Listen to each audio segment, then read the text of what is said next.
Friends, today మనం చెప్పుకోబోయే topic ఫలదీకరణ లేదా ఫెర్టిలైజేషన్. ఫలదీకరణ అనగా స్త్రీ పురుష సంయోగ బీజాల కలయిక వలన ఏర్పడేది. అంటే స్త్రీ పురుష సంయోగ బీజాల కలయిక వలన ఏర్పడే సంయుక్త బీజం ఎలా ఏర్పడితే ఫలదీకరణం జరగడం వల్ల జరుగుతుంది. ఆ ప్రాసెస్నే మనం ఫలదీకరణ లేదా ఫెర్టిలైజేషన్ అంటాము. ఆవృత బీజాలలో పరాగనాళము అండంలోకి ప్రవేశించే విధానము. ఆవృత బీజాలలో పరాగనాళము అండంలోకి ప్రవేశించే స్థానం ఆధారంగా 3 రకాలుగా ఉంటుంది ఫలదీకరణ. అంటే పరాగనాళము అండంలోకి ప్రవేశించే స్థానం ఆధారంగా 3 టైప్స్. అది ఫస్ట్ వన్ రంధ్ర సంయోగము, చలాజోగమి లేదా కలాజోగమి, థర్డ్ వన్ మధ్య సంయోగము. ఇది పిండ కోసం, ఇది అండం. ఈ అండం చూసుకున్నట్లయితే అండం చుట్టూ అండ కవచాలు ఉన్నాయి. ఇక్కడ అండ ద్వారం ఉంది, ఇక్కడ చలాజా ఉంది, అండాన్ని ఆవరించి అండ కవచాలు ఉన్నాయి. ఆ అండ పరాగనాళం ఏం చేస్తుంది? ఇలా అండద్వారం ద్వారా ప్రవేశిస్తే మనం ఏమంటాము? పూర్వగమి లేదా రంధ్ర సంయోగము అంటాము. అలా కాకుండా అంటే మన పరాగరేణువు మొలకెత్తి పరాగనాళం అనేది ఏర్పడుతుంది. ఆ పరాగనాళం అనేది అండంలోకి ప్రవేశించే విధానం అనేది 3 టైప్స్. ఫస్ట్ వన్ ఏంటి? రంధ్ర సంయోగము లేదా పూర్వగమి. ఇది అండద్వారం ద్వారా అండంలోకి ప్రవేశిస్తుంది. అలా కాకుండా అండ కవచాల ద్వారా పరాగనాళం అనేది అండంలోకి ప్రవేశిస్తుందాన్ని ఏమంటాము? మధ్య సంయోగము లేదా మీసోగమి అంటాము. అలా కాకుండా చలాజా ద్వారా మనకి పరాగనాళం అనేది ప్రవేశిస్తుందని చలాజోగమి అంటారు. రంధ్ర సంయోగం అంటే ఏంటి? అండద్వారం ద్వారా పరాగనాళం ప్రవేశిస్తే రంధ్ర సంయోగం అన్నాం కదా, దానికి ఎగ్జాంపుల్ ఏంటి? వట్టీలియా. చలాజోగమి ఏంటి? చలాజా ద్వారా పరాగనాళం అండంలోకి ప్రవేశించే విధానాన్ని చలాజోగమి అంటాము. ఎగ్జాంపుల్ కాజురైనా. చలాజోగమి లేదా కలాజోగమిని ట్రూబ్ అనే శాస్త్రవేత్త కాజురైనాలో కనుగొన్నారు. నెక్స్ట్ రంధ్ర సంయోగానికి ఎగ్జాంపుల్ ఒట్టీలియా, చలాజోగమికి కాజురైనా, మధ్య సంయోగానికి కుకిర్బిటా. ఫలదీకరణ అంశాలు. మనకి ఇది పిండకోశలో నిర్మాణం చూసుకున్నట్లయితే చూడండి, ఇది స్త్రీ బీజ కణము, ఇవి 2 కలిపి సహాయ కణాలు. ఆ రెండింటిని మనం ఏమంటాం? 3 కలిపి ఈ స్త్రీ బీజ కణము సహాయ కణాలు మొత్తాన్ని కలిపి స్త్రీ బీజ కణ పరికరం అంటారు. ఇలా పరాగనాళం అనేది ఇలా లోపలికి ప్రవేశించినప్పుడు అలా ప్రవేశించే సమయంలో అంటే ఫలదీకరణ సమయంలో పరాగనాళం ధ్వంసం కాబట్టి అంటే ఏంటి? పరాగనాళం లోపలికి ప్రవేశించినప్పుడు ఏం చేస్తాయి? సహాయ కణాలు ఉన్నాయి కదా స్త్రీ బీజ కణానికి ఇరువైపులా, ఆ సహాయ కణాలు అనేవి ధ్వంసం అవుతాయి. నెక్స్ట్ పిండకోశంలోకి ప్రవేశించిన పురుష సంయోగ బీజ కేంద్రకాలలో ఫలదీకరణలో పాల్గొనే కేంద్రకాల సంఖ్య 2. పిండకోశంలోకి ప్రవేశించిన పురుష సంయోగ బీజ అంటే ఈ పరాగరేణువుకి ఎలా పరాగనాళం ఏర్పడింది కదా, ఆ పరాగనాళంలో కేంద్రకాలు ఉంటాయి. ఆ విధంగా ఫలదీకరణలో పాల్గొనే కేంద్రకాల సంఖ్య అంతా 2. పిండకోశంలో ఒక పురుష సంయోగ బీజ కేంద్రకము స్త్రీ బీజ కణంతో కలిస్తే ఏర్పడేది సంయుక్త బీజము. అంటే పిండకోశంలో ఒక పురుష సంయోగ బీజ అంటే ఈ పరాగనాల్లో ఉన్న ఈ పురుష సంయోగ బీజ కేంద్రకము ఈ స్త్రీ బీజ కణపరంలో ఉన్న స్త్రీ బీజ కణం ఉంది కదా, దాంతో కలిస్తే ఏర్పడేది ఏంటి? సంయుక్త బీజము. అంటే ఫస్ట్ వన్ ఏక స్థితిలో ఉంటాయి, 2 కలవడం వల్ల ఏమేర్పడుతుంది? 2n స్థితి, జైగోట్ ఫామ్ అవుతుంది. ఈ పురుష స్త్రీ సంయోగ బీజాల కేంద్రకాల కలయికను ఏమంటారంట? ఫలదీకరణ అంటారు. ఫలదీకరణ, దీన్నే నిజ ఫలదీకరణ అంటారు. అదేవిధంగా మొదటి ఫలదీకరణ కూడా అంటారు. అలా కాకుండా పిండకోశంలో పురుష సంయోగ బీజ కేంద్రకం అంటే మనకి పరాగనాళంలో 2 పురుష సంయోగ బీజ కేంద్రకాలు ఉన్నాయి. ఒక కేంద్రకం ఏమైంది? స్త్రీ బీజ కణంతో సంయోగం చెంది సంయుక్త బీజం ఏర్పడింది. అలా కాకుండా 2వ పురుష సంయోగ బీజ కేంద్రకం ఏమవుతుంది? ఈ పిండకోశంలోని మధ్యలో ఉన్న ద్వితీయ కేంద్రకం ఉంది కదా, ఆ ద్వితీయ కేంద్రకంతో కలవడం వల్ల ఏర్పడేది ఏంటంటే ప్రాథమిక అంకురచిత కేంద్రకం ఏర్పడుతుంది. అది ఏ స్థితి అంటే ఇది పురుష బీజ కేంద్రకం అనేది ఏకస్థితి, అవి 2 కలిపి ద్వయస్థితే కదా, మొత్తం కలిపి 3n స్థితి ఏర్పడుతుంది.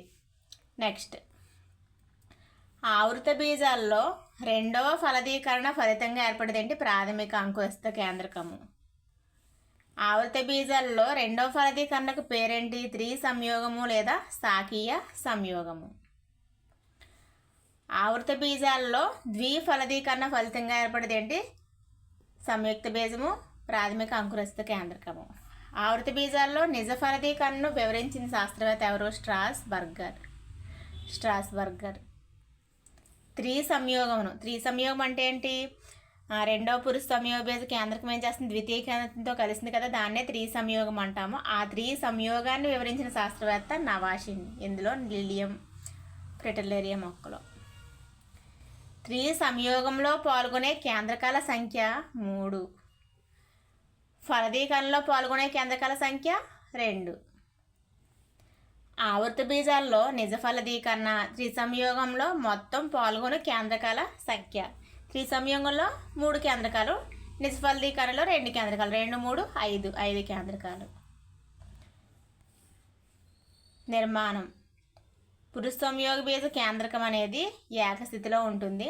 స్త్రీ బీజ కణము ఏకస్థితి. సంయుక్త బీజం అంటే స్త్రీ బీజ కణం పురుష బీజ కేంద్రం 2 ఏకస్థితి కలిపి ద్వైస్థితిగా సంయుక్త బీజం ఏర్పడుతుంది కాబట్టి ద్వైస్థితి. ద్వితీయ కేంద్రకం కూడా 2n స్థితిలో ఉంటాయి. నెక్స్ట్ ధ్రువ కేంద్రకాలు అనేవి ఏకస్థితి. ప్రైమరీ ఎండోస్పెర్మిక్ న్యూక్లియస్ అంటే ప్రాథమిక అంకురస్థ కేంద్రకం అంటే రెండవ పురుష బీజ కేంద్రకమో ద్వితీయ కేంద్రంతో కలిస్తే ఏర్పడుతుందని చెప్పాం కదా, ప్రాథమిక అంకురస్థ కేంద్రకము. దాన్నే ప్రైమరీ ఎండోస్పెర్మిక్ న్యూక్లియస్ అంటారు. అది 3n స్టేజ్లో ఉంటుంది. ఫలదీకరణం అనంతరం మార్పులు. ఫలదీకరణం జరిగిన తర్వాత జరిగే మార్పులు ఏంటంటే, ఫలదీకరణానికి ముందు ఉండే రక్షక పత్రావళి ఫలదీకరణం తర్వాత రాలిపోతుంది. ఆకర్షణ పత్రాలు కూడా రాలిపోతాయి. నెక్స్ట్ కేసరాలు, కీలాగ్రాలు ఇవన్నీ కూడా రాలిపోతాయి. కీలాగ్రం కూడా. అండాశయం మాత్రం ఫలంగా మారుతుంది. అండాలు ఎలా మారుతాయి? విత్తనాలుగా మారుతుంది. ఫలదీకరణం అనంతరం అండాశయం అనేది ఫలంగా మారుతుంది. అండాలు అనేవి విత్తనాలుగా మారుతాయి. ఫలదీకరణకు ముందు అండభాగాలు. అండవృంతం ఎలా మారుతుందంట? విత్తన వృంతంగా మారుతుంది. బాహ్య అండ కవచము ఎలా ఏర్పడుతుంది? బాహ్య బీజ కవచం అంటే విత్తనం పైన ఉంటుంది కదా, దాన్ని టెస్ట్ అంటాము. అంత అండ కవచాన్ని ఏమంటాము? అంత బీజ కవచం, దీన్ని టెగ్మన్ అంటాము. అండ ద్వారం ఎలా మారుతుంది? బీజ ద్వారంగా మారుతుంది. ఫలదీకరణకు ముందు పిండకోశ భాగాలు. ఫలదీకరణకు ముందు ఉండే స్త్రీ బీజకణం ఏం చేస్తుంది? పురుష బీజ కేంద్రంతో సంయోగం చెంది సంయుక్త బీజం ఏర్పడుతుంది. సహాయకణాలు ఏం చేస్తాయి? నశిస్తాయి. ద్వితీయ కేంద్రకం ఏమవుతుంది?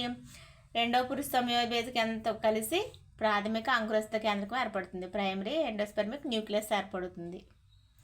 నెక్స్ట్ ప్రతిపాదక కణాలు నశిస్తాయి. ఫలదీకరణం తర్వాత పిండకోశం యొక్క నిర్మాణం.